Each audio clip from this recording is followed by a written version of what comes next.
Hey guys, I'm Craig Slate, And I'm Edward Todd, and you're listening to the Fresh CrEd. I think he was only there long enough to be born, and then from that point forward, he was in Arizona. But he's a young man that spent quite a many years in Arizona.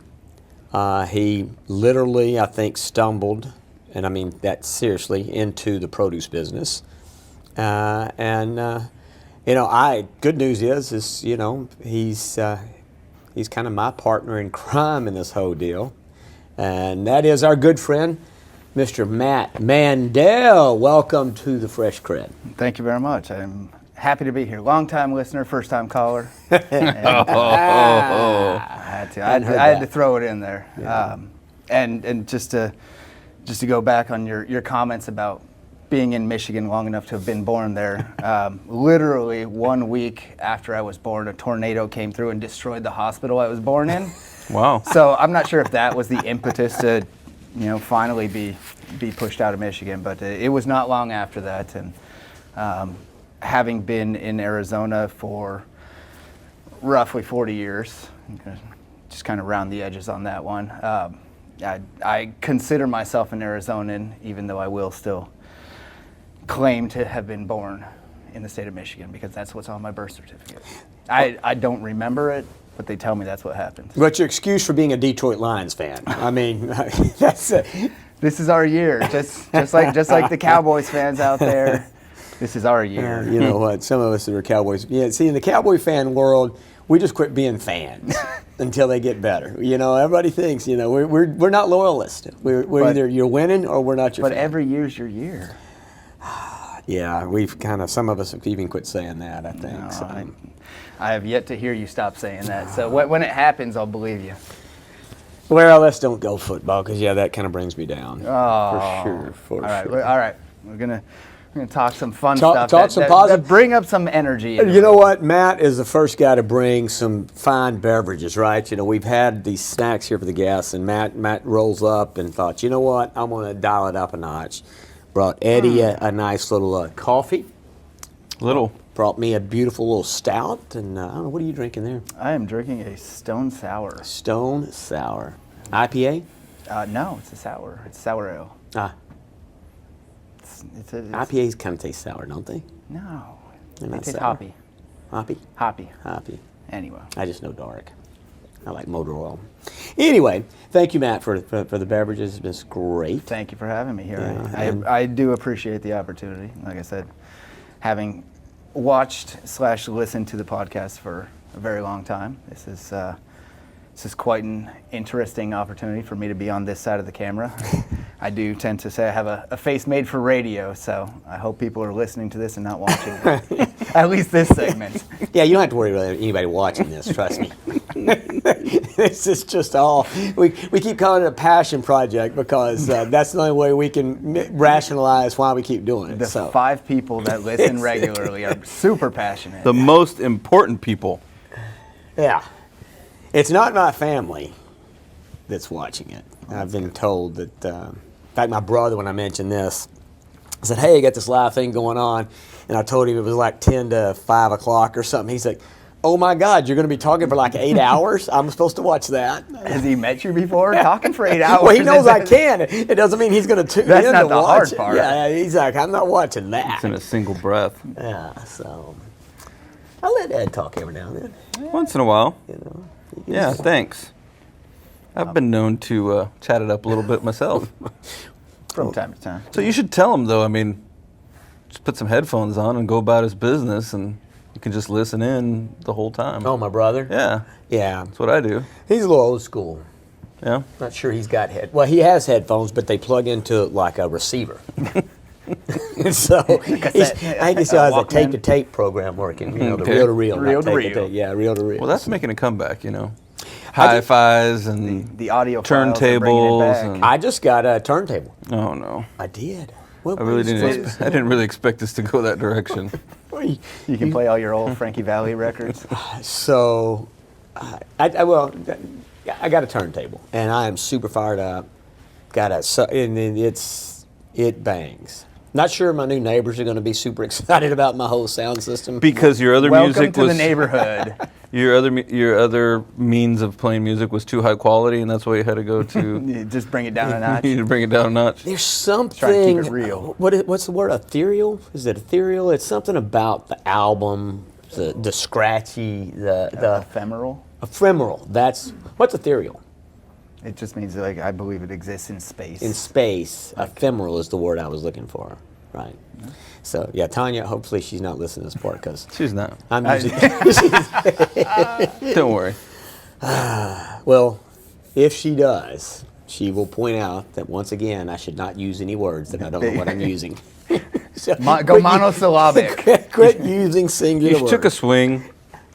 I did. So You tried. anyway, Matt. So look, this show is about trying to get better, and all the struggles people have had in their lives and how they got better. Do you have any struggles in your life? Yeah, and I live on Easy Street. It's literally my address, 123 Easy Street. That's what I thought. So but it may not be a great interview because you're just going to be easy street. Yeah, but, you know, it's. I think anybody that is in this business understands that Easy Street is a hard place to get to. I haven't found it yet. I've seen it on several other people's faces. Allegedly, they would happily tell me otherwise. And you know, we all have our struggles, both personally and professionally. But in this business specifically, I think it seems to have been getting more complex. Not necessarily more difficult, but definitely more complex over the years. And I don't want to say it couldn't happen to a better group of people, but our industry is historically known for being able to overcome adversity and, you know, just the nature of the beast and dealing with Mother Nature, the least controllable of all variables. You know, I think that's a good place to start when it comes to being able to overcome difficulties, because the people that are in this industry are, you know, very resilient. So, yeah, I think that tends to lend itself to, you know, some very strong-willed, strong personalities and some very, I don't want to say people that like adversity, but they don't hesitate. They don't back down from it. when it's staring them down in the face. Yeah. So, adversity I think just is a part of the game in our industry, and I think that that's really what helps to bring out some of the best personalities. Yeah, in my experience, the best personalities in the world have been in this industry. Mm-hmm. And just listening to people and their stories is it really doesn't. It never gets old. Yeah. So. Well, yeah, and you of course, and you came into this business at a very young age, given the fact that 0 years old. 0 years old, right? You know, so we had Tomas on earlier today, and he started at, what was he, 4 months? No, 4 years old. Was he Something four? like Well, okay, it wasn't 4 months. You're talking about when he was sitting on the plow? Sitting on the plow. Yeah. Are you No. sure he wasn't 4 months? I don't think he was 4 months. I would hope he's in a baby carrier if he's at. Well, I asked 4 him if months. they had a baby carrier. He said no, but he said car seat. You asked him if he had a car seat. Well, that seems like a logical thing to put on the back of the plow. I doubt there were car seats. They didn't back then. exist. Yeah. Back then, ooh, you just aged Tomas. No, we're the same age. I don't remember, but I'm sure there wasn't. So you didn't sit on a plow, though. I did not. No, So, it's a little bit about how you got into this wonderful world of produce, because it wasn't exactly a direct path. It wasn't like, hey, I'm going to go off to school and become a produce man or nothing like that. Slightly circuitous, but See. I made my way back home, as they say. Actually, while Sunfed is where I'm at now, it really is a multi-generational path to get me where I am today. My father's father used to work in New York City way back in the day in terminal market, and then he made the transition from just working the terminal market to actually representing growers, and he worked his way up and down the East Coast and ended up down in Pompano, Florida. And my dad, somewhat similar to myself, was born into it and said, I don't think I want to do this for a living, and ran off, had another career. And one day he called up his dad and said, hey, you think you could show me that produce industry thing that you do? I don't know if he came back with his tail between his legs or if he was actually excited about it, but he spent one summer on the Pompano market with his dad, and I don't know if it stoked a fire that was already inside him or if he just said, well, I got to stick it out because I need to make some money. He stuck with it, and this was late 70s, I believe it was 77 or 78, and then over the next few years he went from somebody that didn't really know much about the produce industry at all to traveling seasonally, following the crops, and learning the business from the growers, and ended up representing several of them: Florida, Georgia, Texas melon deal. Came down to Nogales, which back in the day, the Nogales deal was a 3-month deal. So he worked that a few years, moved on to California, and he was following the crops, as they say. And I was born in the early 80s, 1980, and at that point in time, he was still traveling for work, and he had not established any businesses of his own, but it was shortly after that. Set up his own gig, and so there were several times when I was a very young child running around a produce warehouse and dodging forklifts, and That's a great game. yeah, OSHA really wasn't a thing back then, and I may have gotten in trouble, jumping on a pallet jack and driving it through the door of a cold room once. So I'm not allowed on pallet jacks anymore because of that. It happened many years ago. Maybe that's a good thing, maybe not. And so to say that I was born into it or grew up around it is not an exaggeration.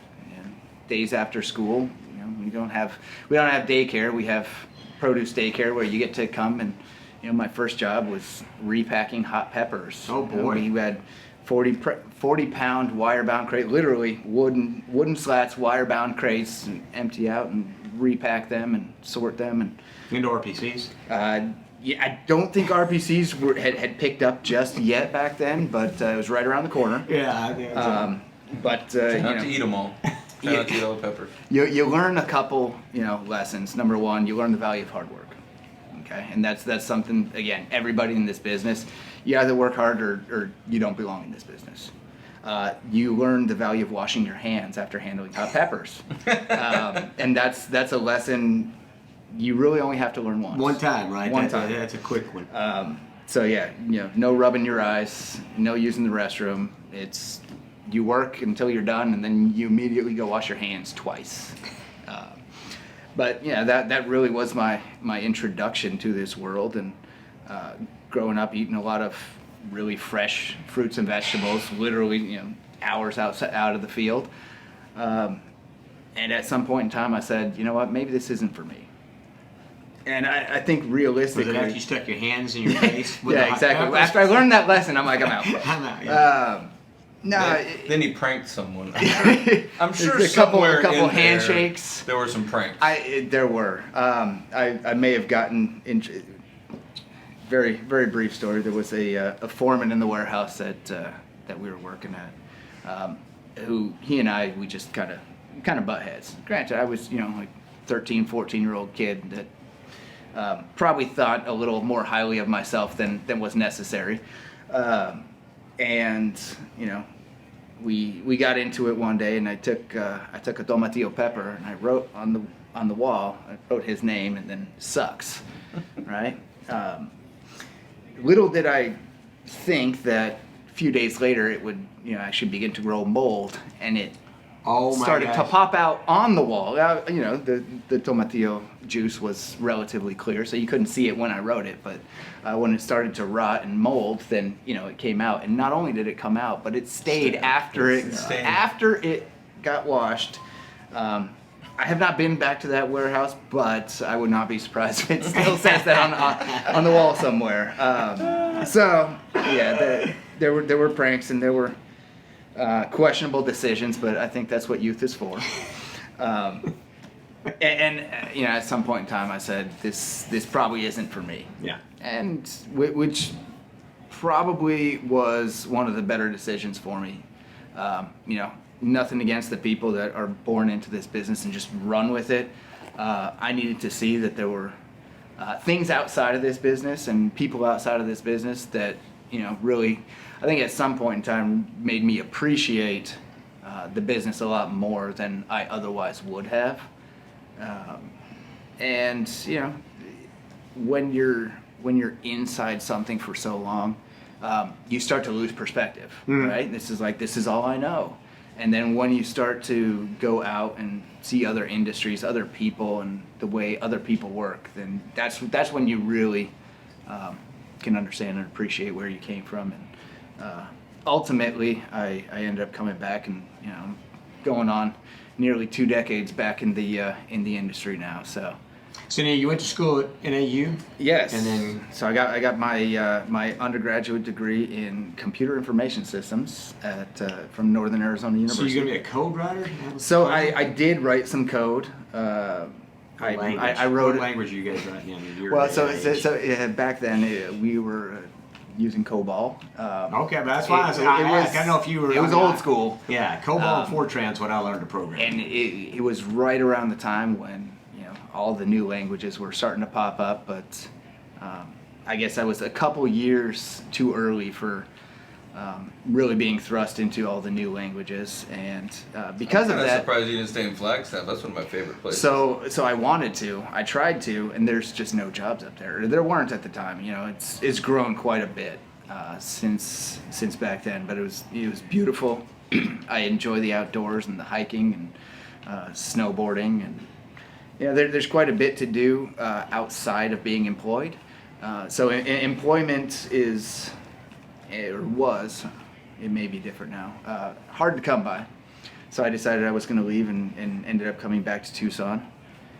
And I got a few computer jobs, and within 6 months of graduating and actually working in the computer world, I said, wait a second, this probably isn't for me. I tend to be a bit of an extroverted introvert, but even that was a little too isolated for me. And when you find yourself talking to yourself and you're responding to yourself, it's like, maybe I should get out more. So, I ended up going into the restaurant business for 6 or 7 years. Enjoyed my time there, but I think what I enjoyed most about it is I was forced to talk to people. And as I mentioned, I am somewhat of an introvert, but it taught me how to turn it on when I need to, and I can turn it off when I'm done, which is a very valuable skill for somebody that would not otherwise be a very talkative individual. So, and then one day my dad came. He's like, "Hey, I've had a few partners over the years, and none of them have quite worked out for me, and I need somebody who has good critical thinking skills." And I said, if I find him, I'll let you know. But he'd made several runs at me to come back into the business over the years, and I just kept saying no, and I don't know what it was about that day. I woke up on the wrong side of the bed, or Touch at a weak moment. Yeah, maybe it's the right side of the bed. I'm not sure. I eventually said yes to him, and like I said, that was 17 years ago, and here you are now. And here I am. Wow. And never did I think that talking to my dad, I'd end up on a podcast. Well, and and I know I'm getting the high sign from the old producer over there, but I can't not bring up the fact. So all this podcast, really, if you look back at the whole podcasting lineage, if you will, for CrEd, it really originated with this guy. It's all my fault. It's all his fault. I apologize, folks. So he's the guy that says, "Hey, you really..." So I can't even remember exactly how the conversation. I think I'd mentioned making these. I came out to Sunfed and to Tucson, and I was talking about this life changing, and I'd probably read a book or something. He's like, "Look, have you listened to this guy called Tim Ferriss?" And I was like, "I hadn't, but I'll check it out." And man, I started listening to him, and I just kind of fell in love with his podcast, and then through Tim Ferriss I found Peter Attia, and then Matt and I both began to share all kinds of podcasts and this and all this stuff. And so anyway, He's the reason I even got into podcast in the interest in the first place. Your fault. Sorry. It's all his fault. It's just he didn't exist. So anybody that's out there listening, says, why in the hell is Craig doing this? It's this guy. This is why I'm doing this. We'll post my address in the show notes if you want to send me gifts. No, it's been fun, Matt, for sure. And like I say, I'd let off, Matt and I through my journey as well, getting to SunFed. We wound up actually partnering in business and partnered in now a couple of different things that are related to and in business, and it's been great to work with. Definitely two different personalities. I'm just a complete introvert, as most everybody knows. So, I'm stuck in that. Matt has to bring me out of my shell every now and then. But no, it's been great fun. Absolutely. Eddie, it's... I just feel like we ran out of time. We'll have to do a part 2.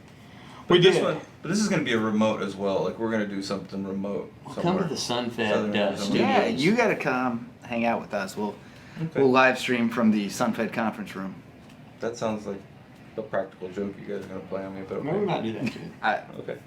It's not out of the realm of I'm possibility. not repacking peppers while washing my hands. Well, good. Well, I like might how you write say something on the wall. I like how you say without washing your hands, which means you're leaving the door open to actually repack hot peppers.